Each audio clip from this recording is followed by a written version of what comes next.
Assalamualaikum warahmatullahi wabarakatuh. Selamat siang dan salam sejahtera untuk kita semua.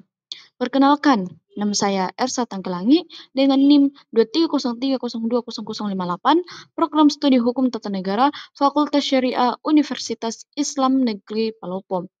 Dan hari ini saya akan mencoba untuk mengajak teman-teman jalan-jalan sebentar menelusuri serunya hubungan antara pemerintah pusat dan pemerintah daerah. Gak cuma soal itu, siapa lebih berkuasa, tapi juga bagaimana keduanya saling berbagi tugas demi satu tujuan. Nah, pelayanan publik yang maksimal. Materi ini saya sajikan dalam mata kuliah Hukum Pemerintahan Daerah bersama dengan dosen Ibu Rizka Amelia Armin, MSI. Semoga presentasi ini nggak cuma menambah pengetahuan, tapi juga bisa bikin kita lebih melek soal dinamika pemerintahan di negara kita. Nah, latar belakang. Hubungan antara pemerintah pusat dan pemerintah daerah di Indonesia diatur berdasarkan prinsip negara kesatuan dan pelaksanaan otonomi daerah. Materi ini membahas bentuk hubungan kewenangan, dasar hukum, pembagian urusan, dan implikasinya terhadap pelayanan publik. Dasar hukum hubungan kewenangan. Yang pertama, Undang-Undang Dasar 1945 Pasal 18 Ayat 5. Pemerintah daerah menjalankan otonomi seluas-luasnya, kecuali urusan pemerintahan yang oleh undang-undang ditentukan sebagai urusan pemerintah pusat. Yang kedua, Undang-Undang Nomor 23 Tahun 2014 tentang Pemerintahan Daerah. Contoh, Undang-Undang Nomor 9 Tahun 2015. Yang ketiga, Undang-Undang Nomor 33 Tahun 2004 tentang perimbangan keuangan antara pemerintah pusat dan daerah. Bentuk hubungan kewenangan. Yang pertama, hubungan politik. Di antaranya, daerah memilih kepala daerah sendiri. DPRD sebagai lembaga legislatif lokal, hubungan administratif. Yang kedua, penyelenggaraan pemerintahan daerah sesuai kebijakan pusat, yaitu evaluasi dan pengawasan oleh pusat melalui Mendagri. Yang ketiga, hubungan keuangan. Dana alokasi umum atau DAU, dana alokasi khusus DAK, dan dana bagi hasil DBH. Yang keempat, hubungan fungsional, yaitu pembagian urusan pemerintahan antara pusat dan daerah berdasarkan prinsip efektivitas dan efisiensi pelayanan publik.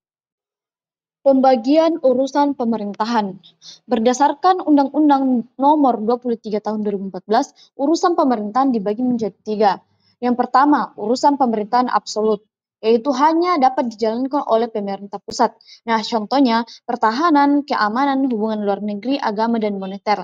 Yang kedua, urusan pemerintahan konkuren, dapat diselenggarakan oleh daerah, yaitu dibagi menjadi urusan wajib, misalnya pendidikan, kesehatan, dan pilihan, misalnya pariwisata dan perikanan. Yang ketiga, urusan umum, yaitu urusan yang menjadi kewajiban semua jenjang pemerintahan, seperti koordinasi, stabilitas politik, dan lain-lain. Mekanisme koordinasi dan pengawasan. Yang pertama, pemerintah pusat melakukan pembinaan dan pengawasan terhadap penyelenggaraan otonomi daerah.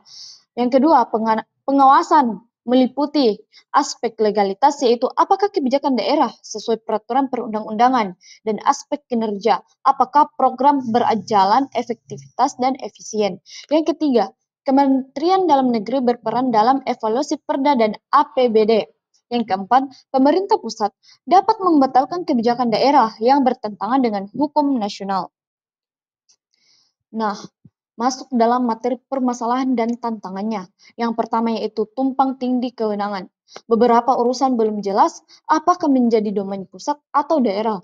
Yang kedua, kesenjangan fiskal. Tidak semua daerah memiliki sumber pendapatan asli daerah yang memadai. Yang ketiga, kapasitas SDM. Banyak daerah belum memiliki SDM dan infrastruktur pendukung yang cukup untuk menyelenggarakan urusan secara mandiri. Yang keempat, politik lokal. Praktik korupsi dan konflik antara DPRD dan kepala daerah masih terjadi. Kesimpulannya yaitu yang pertama, hubungan kewenangan pusat dan daerah di Indonesia bertumpu pada prinsip desentralisasi dan otonomi daerah. Yang kedua, pengaturan ini dimaksudkan untuk mendekatkan pelayanan kepada rakyat dan mendorong kemandirian daerah. Yang ketiga, perlu koordinasi yang kuat antara pemerintah pusat dan daerah agar tidak terjadi konflik kewenangan. Yang keempat, otonomi daerah yang berhasil harus ditopang oleh pengawasan yang adil, peningkatan kapasitas, dan pembagian anggaran yang proporsional. Baik, sekian presentasi dari saya, kurang dan lebihnya mohon dimaafkan dan apabila ada, pertanyaan, saran, atau kritik dari PPT saya ini bisa ditulis di kolom komentar. Sekian, wassalamualaikum warahmatullahi wabarakatuh.